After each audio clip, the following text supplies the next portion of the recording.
જગતિ સ્થિતિ લય કરે વેદો સ્તુતિઓ છે.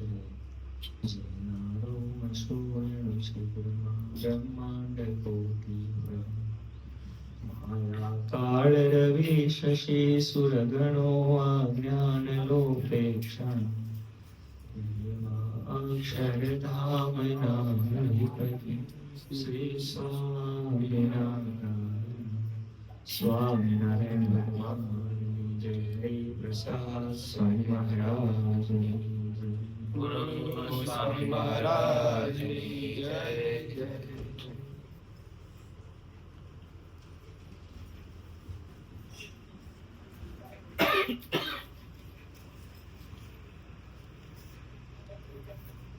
ભગવાનની વાણી છે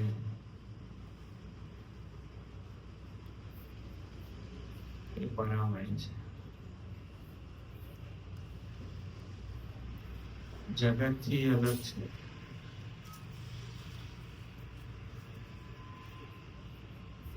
અશક્ય લાગે આપણને.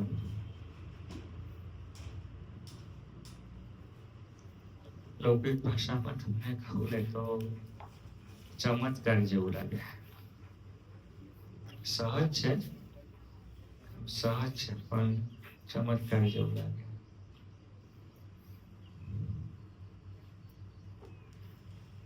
પ્રથમનું 16 સંવંત 1876 માક્ષરવદી ચોથને દિવસ શ્રીજી મહારાજ શ્રી ગઢડા મધ્યે દાદા ખાચરના દરબારમાં વિરાજમાન હતા અને શ્વેત વસ્ત્ર ધારણ કર્યા હતા અને પોતાના મુખારવિંદની આગળ સાધુ તથા દેશ દેશના હરિભક્તની સભા ભરાઈને બેઠી હતી. પછી શ્રીજી મહારાજ બોલ્યા છે, જે ભગવાનના ભક્તને સત અસતનો વિવેક હોય તે તો જે અવગુણ પોતાનામાં હોય તેને જાણે વિચારીને તેનો ત્યાગ કરી દે. અને આપણે ખાલી આજે આટલી જ લીટીનો વિચાર કરવાનો છે. પહેલી કદમ શું મૂકી છે કે જે ભગવાનના ભક્ત હોય. આ વાત અભક્ત માટે નથી, ભક્ત માટે છે. તો ભક્ત કોને કહીએ? જો એક શબ્દ છે અનુયાયી. અનુયાયીનો અર્થ છે જે અનુસરે છે તે. પછી અનુસરે તો શું, ઘેટા હોય ને તે એક ઘેટું બીજા ઘેટાની પાછળ ચાલ્યા કરે. આપણે બધી ગાયો બી એકની પાછળ, અમારે કઈ પેલી એનું નામ છે લક્ષ્મી, એની પાછળ અમારે બધી ચાલે નહીં. પછી ભેંસો બી એવું હોય તો બધી ચાલ્યા કરે. તો એ અનુસરવું છે, એ ભક્તપણું નથી. ભક્તપણું અલગ વસ્તુ છે.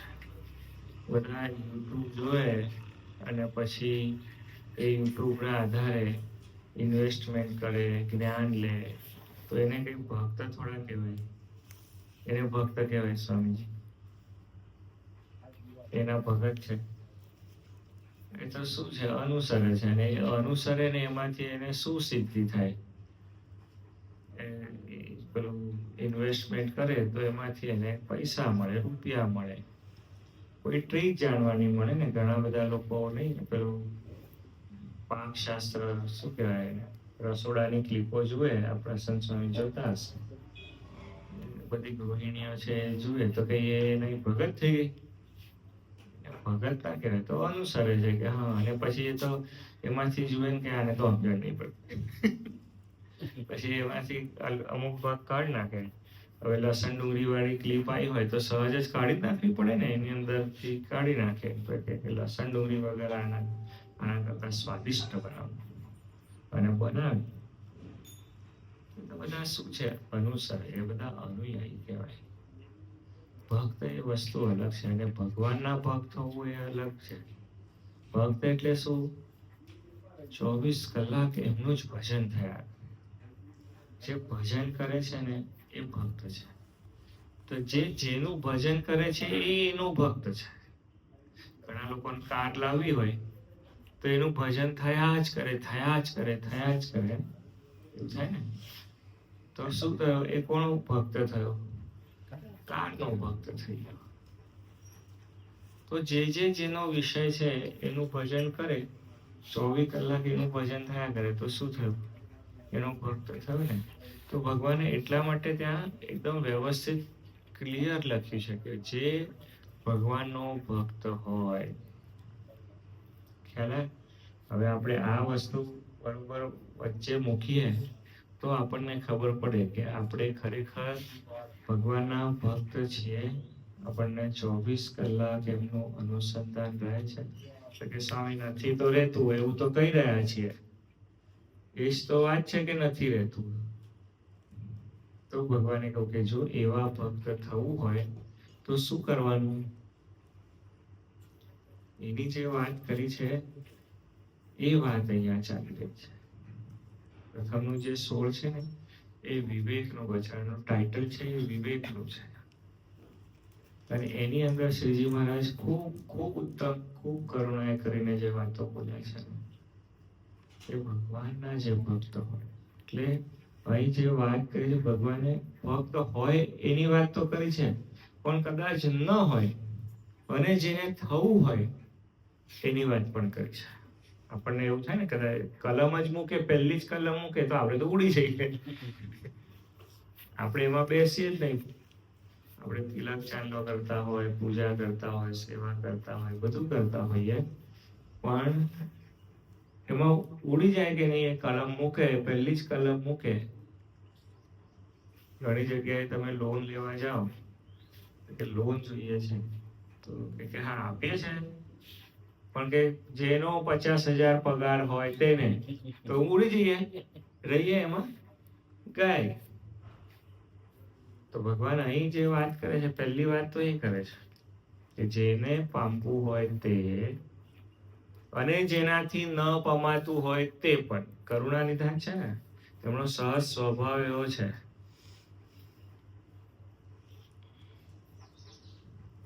દસ વાગ્યાની સભામાં ઊંઘ આવે. સાંજે ઉભરાટની શિબિરો કરે ને, સાંજે પોતે તો 7 વાગે ઉઠી જાય. બોલો એવું થાય?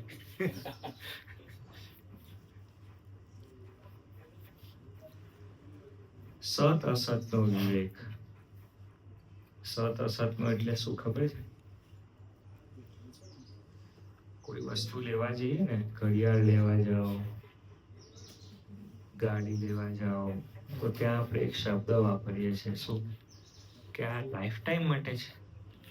આ પૃથ્વી પર કોઈ અમર પટ્ટો છે ને કોઈની પાસે? રાવણ કે 600 વર્ષ સુધી તપ કર્યું.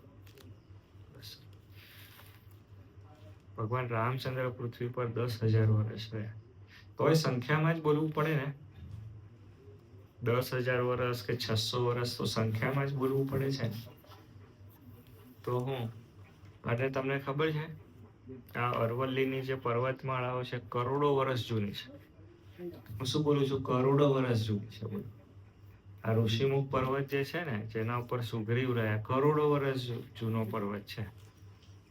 રાવણ ત્યાં આવી નહીં, સોરી, બાલી ત્યાં આવી નહીં શકે. આજે બી નહીં આવી શકતો. એના શ્રાપ છે કે નહીં, અહીં નહીં આવવાનું તારે. કરોડો વર્ષ તો બોલો. અને છતાંય આ નાશવંત છે. જેની કરોડો વર્ષની આવરદા છે ને, એનો બી નાશ થઈ જાય છે. હું વાત શું કરું છું? સત અસતની વાત ચાલે છે. લાઈફ ટાઈમ જે વસ્તુ, આપણે ઘડિયાળ લેવા જઈએ તો કે લાઈફ ટાઈમ એટલે કોની? એ ઘડિયાળની પેરેલલ કોની કરવાની? આપણી. બરોબર ને? કે હું જીવું ત્યાં સુધી આ જીવવી જોઈએ. આ મંથન પરણવા જાય માનવા, બરોબર, અને છોકરી જોવા જાય અને એના પપ્પા કે આની આવરદા જે છે ને એ 500 વર્ષની છે, તો મંથન તરત જ ત્યાંથી ઊભો થઈ કે નહીં ચાલે હે ને, એવો વિચાર આવે. અને કદાચ એ છોકરી જોવા ગયો હોય અને ત્યાં એને તેના ઘરવાળા એમ કે આની હવે આવરદા ખાલી 5 જ વર્ષની રહી છે તોય નહીં આવે રે. તો પેરેલલ જોઈએ આપણે.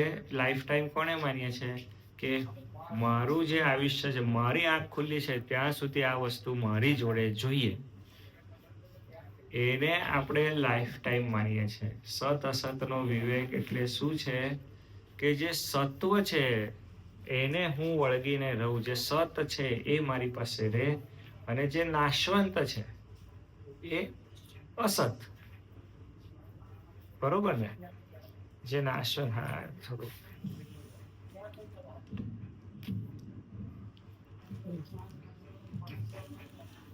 જેનો નાશ થઈ જવાનો છે એ વસ્તુ અસત છે. તો શું શું નાશ થઈ જવાનો છે એનો આપણે વિચાર કરવાનો છે. શું શું વસ્તુઓનો નાશ થઈ જવાનો છે. તમે હમણાં જે વસ્તુ કઈ પેરેલલ જે વસ્તુ કઈ, મગ ભર્યા હોય ને, મગ તે 1.5 મહિનો ટકે, પછી એમાં જીવાત પડવાની શરૂ થઈ જાય. મગ હોય, વાલ હોય, એ વહેલું બગડે ને, એમાં જીવાત પડવાની શરૂ થઈ જાય. 10 વર્ષના ન ભરાય. ઘઉં ચોખા 1.5 વર્ષ ભરાય. ઘણા લોકો રાખે 10-10 વર્ષ ચોખા રે જૂના. તમને કદાચ કોકને ખબર હશે તો 10-10, 20-20 વર્ષ જૂના ચોખા હોય ને પ્રસંગ. હા, થોડા કડવા થઈ જાય પણ રાખે છે લોકો. અને ઘર હોય તો બાંધે ત્યારે તો એવો જ વિચાર કરે ને, જે જો જગન્નાથપુરીનું મંદિર છે એ 1100 વર્ષ જૂનું છે.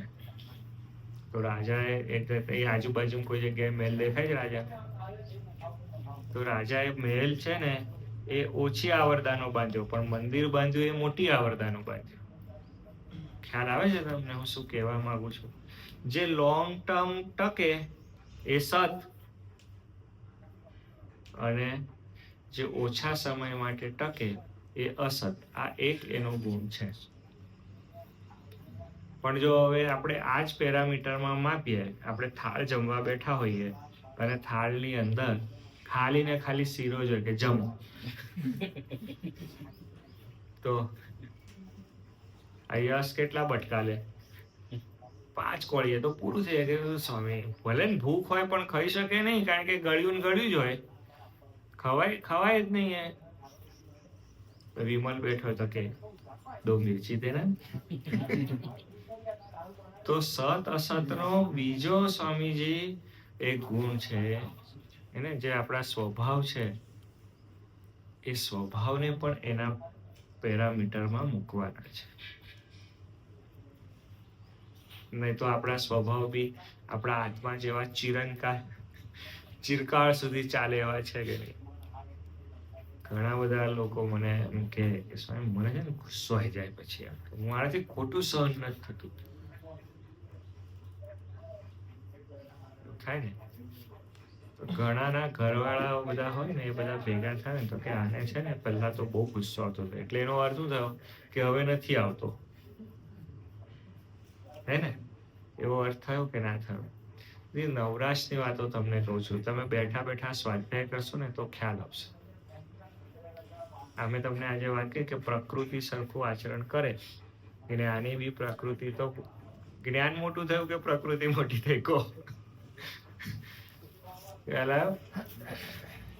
તો ખરેખર જે જ્ઞાન નથી પામ્યો ને, આ એની વાત ચાલે છે. ખરેખર જ્ઞાનીની વાત ચાલી નથી રહી. જ્ઞાની હોય એ તો મુક્ત જ થઈ ગયો છે. ગુણાનંદ સ્વામી મહારાજ કહ્યું કે સાંખ્ય શીખવું. સાંખ્ય એટલે શું? જ્ઞાન.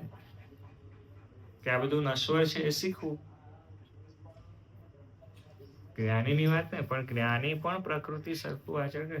શ્રી કૃષ્ણ પરમાત્મા શું કહી રહ્યા છે અર્જુનને? કે અર્જુન તું છે ને તારા સ્વભાવથી પ્રેરાઈને પણ યુદ્ધ કરીશ. કારણ કે અર્જુન હતા ક્ષત્રિય, એને શીખવાડેલું જ છે કે તને કોઈ યુદ્ધમાં લલકારે એટલે તારે ઊભા જ નહીં રહેવાનો, આવી જ પડવાની. અને આ તો અન્યાય થતો હતો. એટલે અર્જુન થતી રહેવાનું હતું જ નહીં.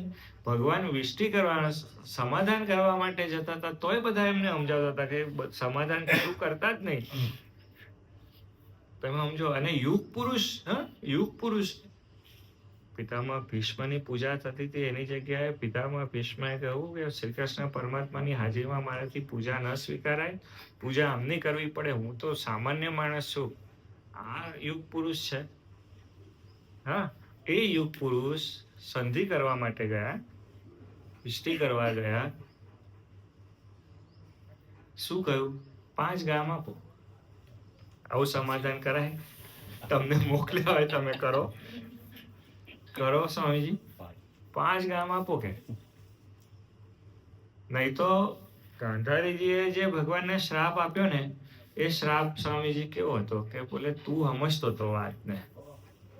અને આમ વિચાર કરો ને, શ્રી કૃષ્ણ પરમાત્માને ભગવાન ના માનશો હમણાં 2 મિનિટ છે જ, પણ હમણાં એવું કે સામાન્ય માણસ છે એવું આપણે એ કરો, બરોબર? અને એ વખતનો જે કાળ છે એની અંદર એમ તો આમ ગાંધારી એ જે શ્રાપ આપ્યો એ આપણને સાચો લાગ્યો કે તને પેલા 5 પાંડવો વાલા હતા અને મારા છોકરાને હું પણ તારી ફોઈ નહીં, કુંતાજી જો ફોઈ છે તો હું પણ તારી ફોઈ નહીં, તું એ કેમ એ લોકોનો પક્ષ રાખ્યો અને અમારો ના રાખ્યો? ગાંધારીજીનો જે શ્રાપ આપવાનું જે છે કારણ એ છે કે તું એને તારે બોલ્યો. એટલે પણ ગાંધારીજી એમની દ્રષ્ટિમાં શું કહી રહ્યા છે જો કે તને સત અસતનો વિવેક છે, અને શ્રી કૃષ્ણ પરમાત્મા કહી રહ્યા છે કે તને સત અસતનો વિવેક છે. મેં પાંડવોનો એ કર્યો છે, સ્વીકાર કર્યો છે, એ સત અસતના લીધે કર્યો છે. અને આ જે માપદંડ હલી જાય છે ને, ત્યાં આપણને ક્રિયા નિર્દોષ નહીં મનાતી અને દોષયુક્ત મને છે. ખ્યાલ આવે છે? આપણને આપણે તોલીએ એટલે આપણી પાસે તોલવા માટે શું કરીએ? કાલે એક હરિભગતે ચાંદી આપી, તો મેં સમર્થને કહ્યું મૃદુ ત્રાજુ લઈ આવે કે પેલી રસોડામાં 10-15 કિલો 20 કિલો તોલવાનું ત્રાજુ છે ને, ટીંગ ટીંગ ટીંગ ટીંગ કરતો લઈ આવ્યો. અને પછી એ ત્રાજુ એના ઉપર મને કહે સ્વામી આ ચાલશે? ચાલશે. એટલે એના પર ચાંદી તો થાય. આપણા ત્રાજવા જ સ્વામીજી નોખા છે. ખ્યાલ આવે? એ ઘઉં ચોખા તોલવામાં આપણે સ્વામીજી શ્રીજી મહારાજને તોલીએ, કઈથી મેળ પડે? કહેવાનો મારો, આપણે પ્રથમનું 16 છે ને, એ ખૂબ ખૂબ મજા આવે એવું વચન. ઘણું અઘરું લાગે. ગણિતના દાખલા અઘરા હોય ને, કેટલા જણને ખબર છે? ગણિતના દાખલા અઘરા હોય, પણ મેથડ સમજણ પડી જાય ને પછી સહેલું સ્વામી છે. આ પ્રસન્ન સ્વામી 4 ધામ ચાલીને કરેલા.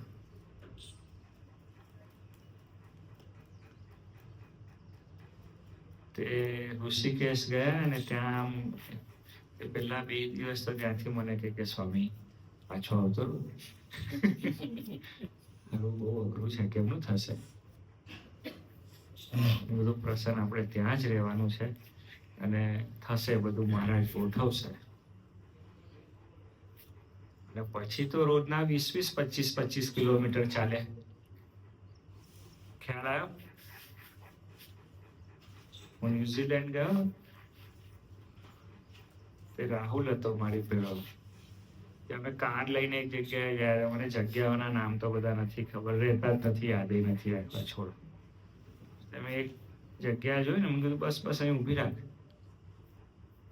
બધું આપણે એટલે ત્યાંથી જંગલમાં જવાનો એક રસ્તો હતો, તો બધું થોડુંક ચાલીએ કે સ્વામી પણ તો 4-5 કિલોમીટર છે. તો બધું કઈ વાંધો નહીં, ચાલી નાખીશું. કે સ્વામી આમ તો ચાલતા નહીં કે અડધો કિલોમીટર ચાલવું હોય તો કે થાકી ગયો. બધું આ રુચિ વાળું છે. જંગલમાં ચાલવું એ સ્વાભાવિક સ્વભાવ છે. બધું મજા આવશે એમ સ્વામીજી. રુચિ આવી જાય ને એટલે પછી મજા આવે. ખ્યાલ આવે? રુચિ આપણને આવડે નહીં ત્યાં સુધી બધું બહુ અઘરું છે. એટલે તમને કહેવા એ માંગુ છું કે આ વચનામૃત આખું જ અઘરું છે. આમ આશ્વાસન વચનો છે કે મારા હરિભગત ને હે ને બધા આશ્વાસન. આપણે બધા એમાં જ બેઠા છે. પેલું બાલ મંદિરમાં છોકરું જાય તો કે શું કરવા જાય છે? તો કે નાસ્તો આપે છે. આપણે બધા બેઠા છીએ એમાં જ. પણ ધીરે ધીરે ધીરે આપણને એવી પીએચડી કરાવી દે ને આ વચનામૃત એવું તત્વ છે. આપણે ધીરે ધીરે આનો આસ્વાદ. હું તમને ખરેખર આપણે તો શિબિર આમ ગયા હોઈએ, ગઢડે જઈને કરવાનું, ઠાકોરજીને દર્શન કરીશું, પછી શું કરવાનું? હા, પછી જઈને કે તારી મારી કર્યા કરવાની બધી એ કર્યા કરવાની, એની કરતા બેસી જવાનું વચનામૃત લઈ. એ તો ગઢડા આમ આટલું જ છે. પરાત્પર પુરુષોત્તમ નારાયણ અનંત બ્રહ્માંડમાં હું વૈરાટ નારાયણ આટલું તપ કરે તેટલું કરે ત્યારે હું આવું અને ગઢડે જઈને બેઠા. આટલું જ છે ગઢડા. હા, તમે જુઓ તો તમને ખબર પડે. આમ ઘણા તો હમણાં મેં એક જણને કહું બધું ગઢડા જતા કે જઈ આયા ને સ્વામી. કીધું હેમ? કીધું મમ્મીનું ઘર કેટલી વાર? તો કે દર અઠવાડિયે. જેવી રજા પડી નથી. હા, બધું ગઢડા બાપનું ઘર કહેવાય. ત્યાં વારે વારે જ હોય. ત્યાં એવું ના હોય, એવો વિચાર ના કરાય. ખોટું નહીં લગાડવાનું. વાત સમજવા માટે, બીજા અર્થમાં વાતો ના લેશો, સમજવા માટે વાત કરું છું. એટલે આપણે ધીરે ધીરે ધીરે આમ સ્વામીજીની. અને ખરેખર હું તમને બહુ સાચું કહું ને, આપણે બધા બહુ એની કથાઓ સ્વામીજી સાંભળતા હોય. હમણાં આપણને સોશિયલ મીડિયા કેટલું બધું સહેલું કરી દીધું છે. એક જગ્યાએ અમે ગયા હતા, બહુ જૂની વાત કરું છું તમને, 10-12 વર્ષ જૂની વાત કરું છું. પ્રસંગ તો એક સંતની એની અંદર ગયા. કુટીર કહેવાય. આપણને કુટીર એટલે ગરીબી જ લાગે, પણ જ્ઞાની લોકો બેસી શકે કુટીરમાં. આપણે તો કામ નહીં. હતા ને તમે પેલા એમાં કુંભના મેળામાં એક કુટીરમાં ગયા હતા, ખબર છે? યાદ છે ને તમને? જ્ઞાની બેસી શકે. હા, બાકી બધા તો સ્વામીજી લગાવ બેસી ગયા હતા. અમે ત્યાં બેઠા હતા.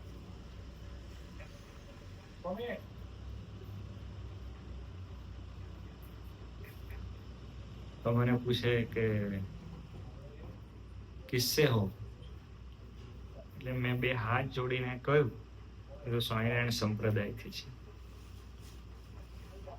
એટલે કે આમ 2 મિનિટ આમ માથું ધુણાયું, પછી કે નહીં વો તો ઠીક હૈ પર કિસ્સે હો, ગુરુજી કોણ હૈ? એટલે મેં તરત કહ્યું કે હરિપ્રસાદ મહારાજ. तो क्या हाँ बोले संप्रदाय में तो बहुत गुरु होते हैं, अपने गुरु से ज्ञान प्राप्त किया या किसी और से. એટલે આ સિદ્ધાંતની વાત છે. અમારે સેવાની અંદર અમે જો બીજો કોઈ ચીલાથી, કોઈ જ્ઞાનથી કે કઈ એનાથી વાત કરીએ તો તરત કે ये नहीं चाहिए, પ્યોર चाहिए, પ્યોર લવ.